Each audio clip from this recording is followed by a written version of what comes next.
Aquele dia eu fiquei irritado.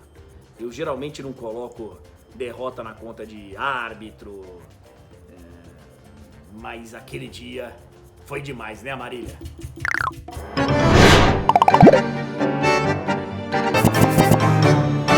Fala aí, galera do UOL, vamos embora pro Sincerão? Já tô com a minha colinha aqui, vai gerar polêmica. Quais os maiores times que você já viu na vida? Bom, tem 3 aqui, né? O Barcelona de 2011, né? Era Guardiola, fantástico, maravilhoso o time. O Barcelona de 2015, que além de jogar muita bola com o MSN, também foi a minha primeira final de Champions no estádio lá em Berlim. Então foi um jogo que entrou pra memória e um time que entrou pra memória também, que conquistou a Champions em cima da Juventus.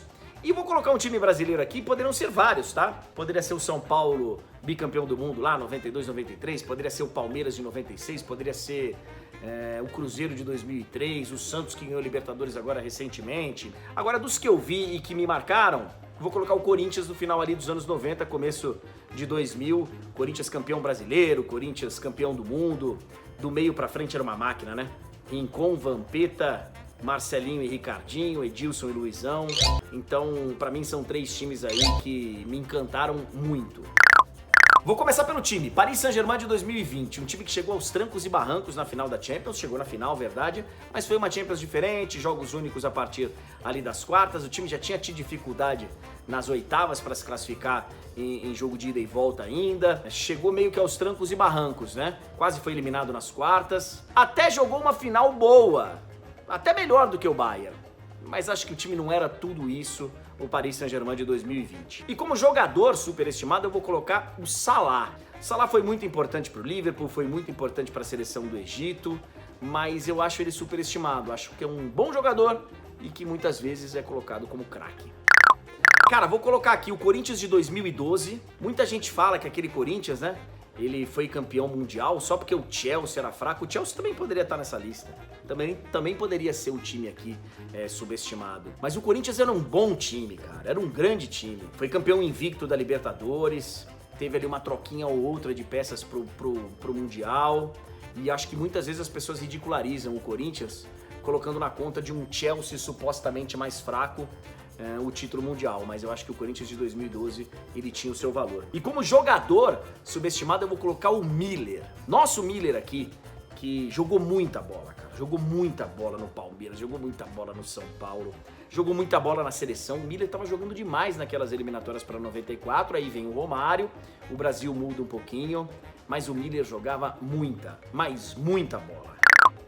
Provavelmente o jogo que mais me irritou na vida foi o Corinthians e Boca, lá de 2013, com a Marília, aquela arbitragem horrorosa, aquela arbitragem que... Aquele dia eu fiquei irritado.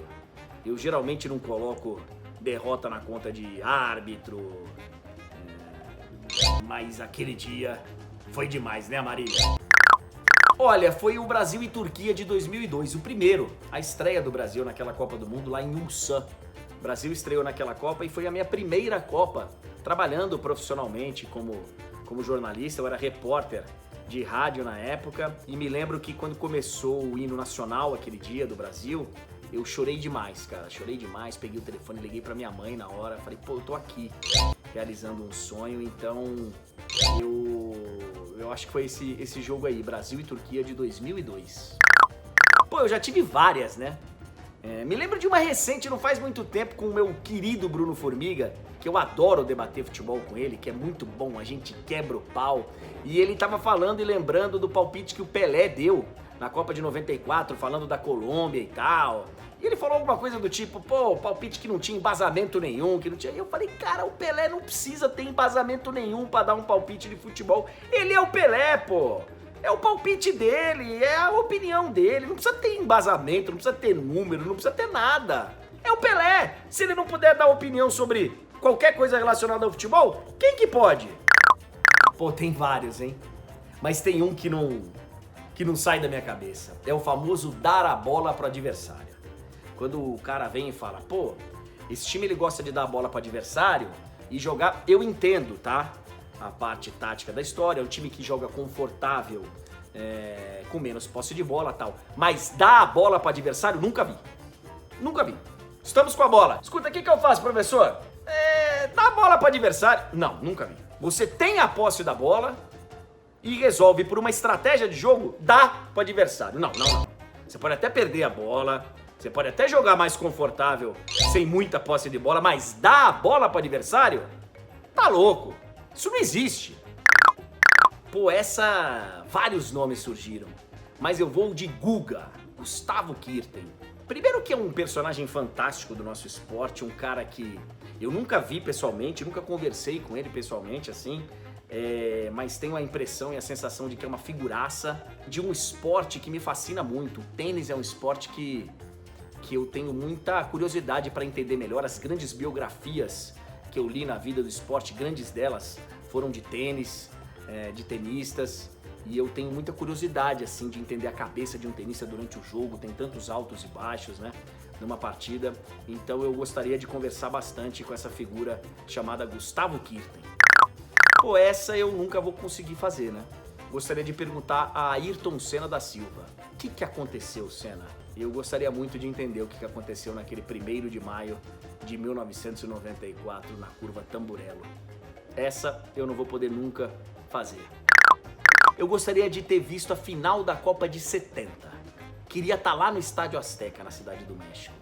Aquela invasão de campo no final, os mexicanos enlouquecidos, arrancando a roupa dos jogadores brasileiros, aquele time maravilhoso. Gerson, Tostão, Pelé, Rivelino, Clodoaldo, Jairzinho e tantos outros. Então, eu gostaria, cara, de ter estado naquele estádio, um estádio fantástico, maravilhoso, que depois eu conheci, mas que é um dos templos, né, do futebol com a seleção de 70. Eu queria ter estado lá.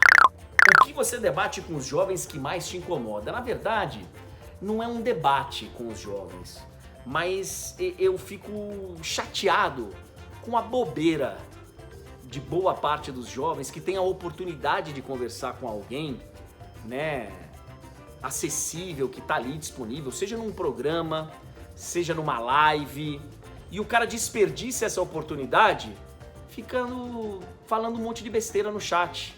Comigo acontece muito de falar, ô, cabelo aí, arruma a franja do cabelo.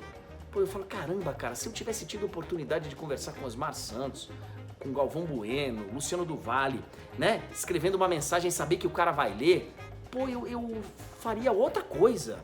O cara tá me dando a oportunidade de conversar com ele e os caras ficam com umas piadinhas, umas brincadeiras de quinta série, sabe? E as pessoas acham que me chateia porque eu não tenho cabelo. Mas, meu Deus do céu, não tem problema nenhum em não ter cabelo, mas o cara fica, a franja tá caindo, arruma o cabelo, qual uma marca de shampoo que você usa? Eu falo, pô, cara, você tá tendo a oportunidade de falar um negócio interessante, legal, que chame a atenção de um cara que você gosta, que você admira, e você desperdiça escrevendo bobagem. Olha, 4 eu coloquei aqui facilmente, tá? Neuer, que redefiniu a posição, né? Buffon, baita goleiro. Tafarel, que tem que entrar sempre.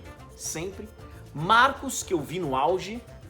Talvez o auge do Marcos não tenha sido tão longo, mas o Marcos foi um goleiro que, num determinado momento ali, que eu vi que o goleiro que mais estava pegando no mundo. E vou colocar o Dida, cara. Essa quinta vaga poderia ir para vários, mas vou colocar o Dida, que foi um grande goleiro também e merece estar na lista aí dos 5 maiores que eu vi. Maldini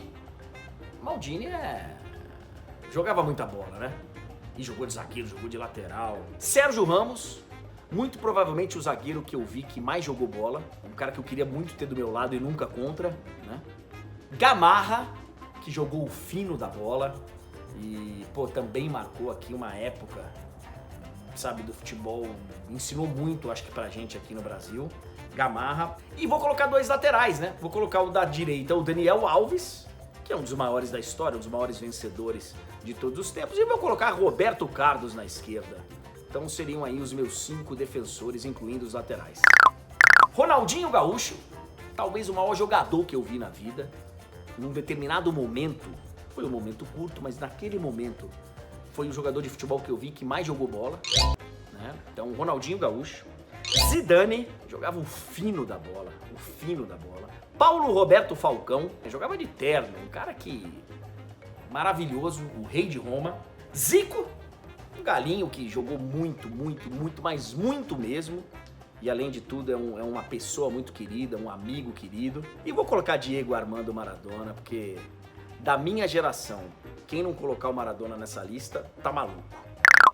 Aí eu vou colocar os dois de hoje, que a gente tá vendo aí, que são maravilhosos, né? Messi e Cristiano Ronaldo, que a gente tem o privilégio, e eu tenho a honra de narrar boa parte da carreira deles, né? Desde o início até agora. Então, Messi e Cristiano Ronaldo. Romário e Ronaldo Fenômeno, por tudo que fizeram pela seleção brasileira. E vou colocar o Careca. O Careca jogou muita bola, cara. O Careca jogou muita bola, junto com o Maradona, inclusive, no Napoli. Então são os 5 maiores atacantes aí que eu vi. Qual